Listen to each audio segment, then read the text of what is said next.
Hello guys! Welcome back to our vlog. So eto na ang ganap, nakapag-uhoy na tayo at itutuloy na natin yung pamimili.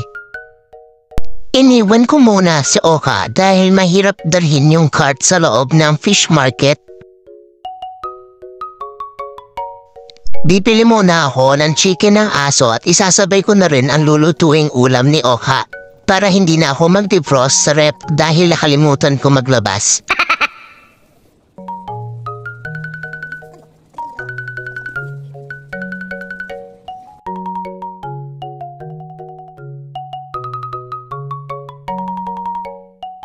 Pagkatapos kong bumili ng manok, naglakad muna ako at inikot ko ang fish market. At binalikan ko na lang yung sa tingin ko ay worth it bilhin.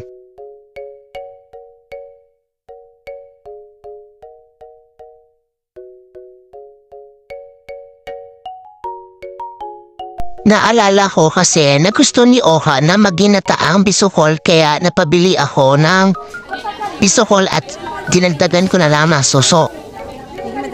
Biglang may tumawag sa akin at hinahanap yung kasama ko palagi sa pamimili at yan ay si Oka. Iniwan ko doon. Mahirap kong ipasok yung cart. Dahil lagi niya akong nakikita sa palengke kaya nagtataka siya mag-isa akong naglalakad. Yung ating push cart na empty kanina kundi eco bag yung nandiyan. Ito na yung laman. So, uuwi na tayo. Goods na. Nag-decide na kami ni Oka umuwi at dumaan kami sa Malcolm Square para mag-rest. Pahinga muna. At itinaloy na namin ni Oka ang paglalakad papunta sa lower session sa tapat ng Chowking at dahil kailangan ni Oka ang kuhanin ang sasakyan para masundo niya ako, kaya naghintay muna ako sa lower session.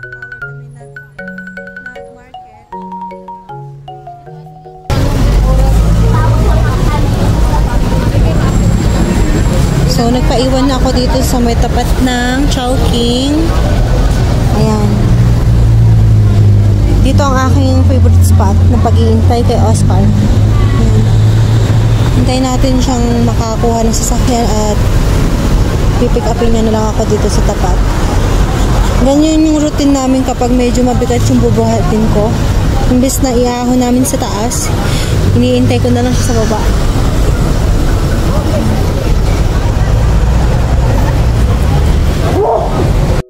At hanggang sa dumating na nga po siya at isinakay ko na yung mga pinamili.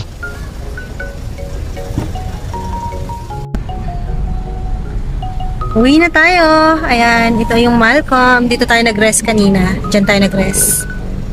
At least, nakuha namin ang gusto namin. At nag-drive na kami pa uwi.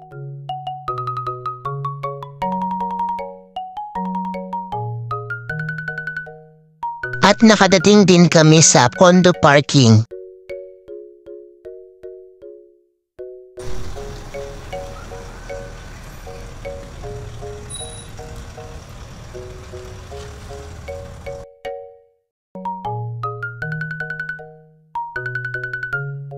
Dahil nasa 7th floor kami, buti na lang at meron kaming elevator sa tabi ng aming unit.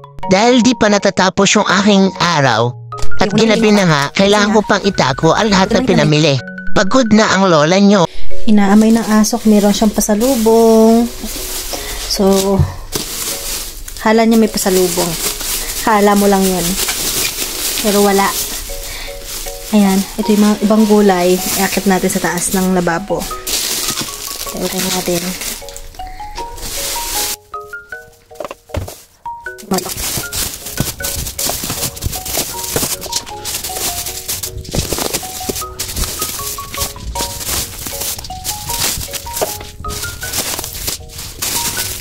Mga lanzones. Ayan.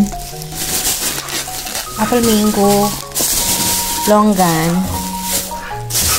Strawberry. Mushroom. Ayan. Assorted mushroom. Vegetable.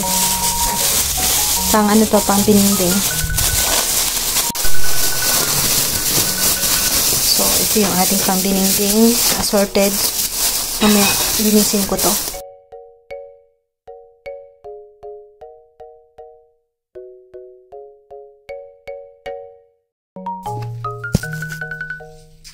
nalaglag na isa. Tapos, bumili rin kami ng laurel, leaf, red radish, carrot, chili, iceberg, lettuce for salad. And meron pa para sa ating dinding. Kalabasa flour, saluyot. Dahil napagod na ako, di ko na naluto ang ating pangtiningding. Yung ating, meron tayong kinuha. Ano to? Yung malunggay fruit or vegetable ng nabalat na. Merong ganito, may beans, may ganito, nakalimutan ko ng tawag. Alakon. Kalimismis. Lagyan natin ng iba pang ingredients na nasa ref. Tapos ito,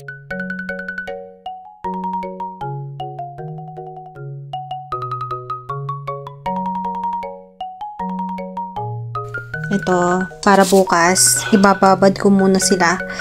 Bisukol at saka suso. Ayan. Yung ibang gulay na itago ko na.